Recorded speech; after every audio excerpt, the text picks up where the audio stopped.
Perkenalkan, nama saya Fida Maula Zahra dari kelas 2A dengan NIM P206311220015. Di sini saya akan memaparkan materi tentang pelabelan pangan dengan mata kuliah penilaian mutu gizi.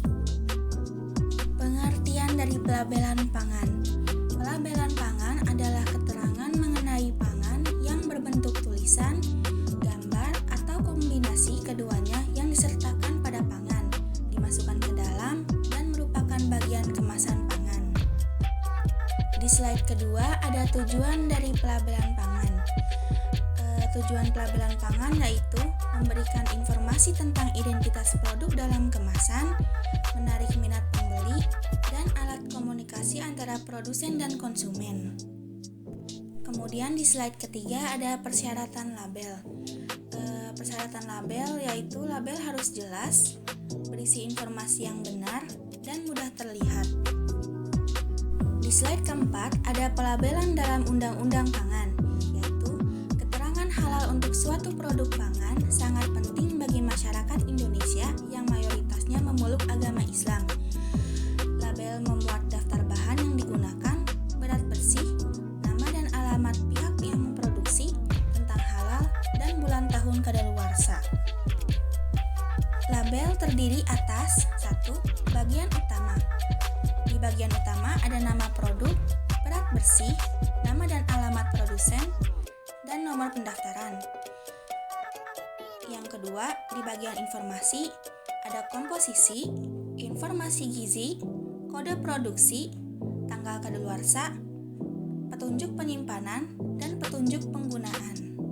Di ketiga ada terkait contoh bagian utama dan bagian informasi dari label pangan.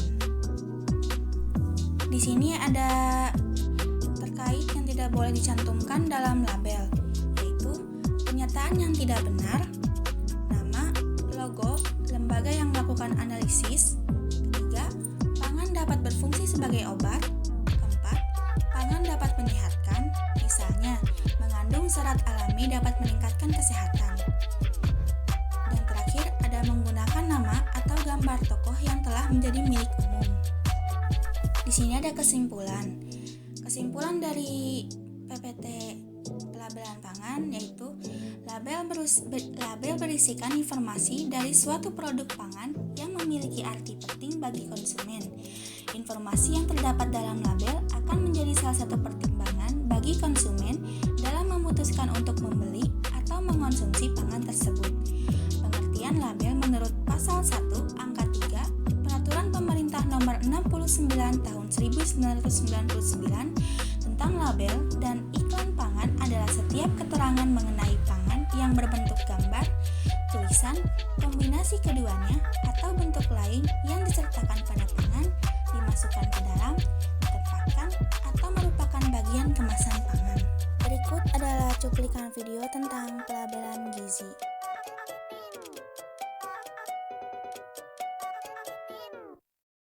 Anak-anak butuh makanan yang sehat dan bergizi agar dapat tumbuh dan berkembang dengan baik.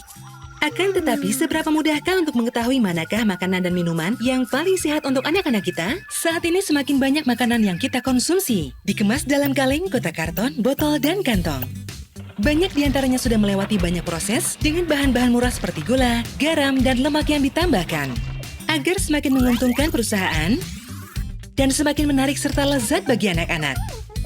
Memakan banyak produk seperti ini dapat memberikan masalah kesehatan yang serius pada anak-anak, seperti kenaikan berat badan berlebih, obesitas, dan sejumlah penyakit termasuk diabetes dan penyakit jantung. Walaupun sangat penting untuk mengetahui kandungan dalam makanan kita, informasi nilai gizi pada kemasan makanan biasanya rumit, terletak pada bagian belakang label dan sulit dimengerti. Beberapa produk dipromosikan dengan klaim kesehatan dan klaim gizi yang menyesatkan, sehingga terlihat sehat padahal sebenarnya tidak. Biasanya, pembeli menghabiskan kurang dari 10 detik untuk memilih setiap produk yang mereka beli.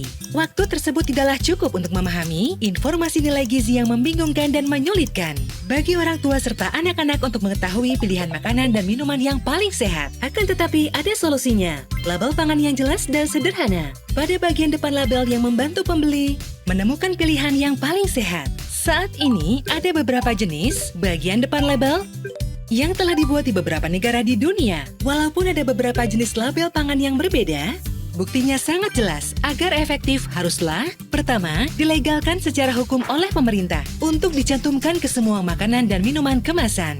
Kedua, label pangan harus secara jelas dan dengan mudah menunjukkan ketika suatu produk itu tidak sehat karena mengandung terlalu banyak energi, gula, garam, dan lemak yang tidak sehat. Memperingatkan konsumen bahwa suatu produk itu tidak sehat akan memberikan dampak yang lebih kuat daripada menyatakan bahwa itu sehat. Dengan label yang jelas dan konsisten, para pembeli akan dengan mudah menemukan pilihan yang paling sehat untuk anak-anak mereka. Ketika perusahaan tahu bahwa makanan tidak sehat dapat dengan jelas dikenali, biasanya mereka akan mengurangi kandungan gula, garam, dan lemak pada produk mereka. Ini keuntungan lain untuk pihak pembeli. Semua ini dapat membantu keluarga meningkatkan kualitas makanannya yang berpengaruh pada kesehatan yang lebih baik.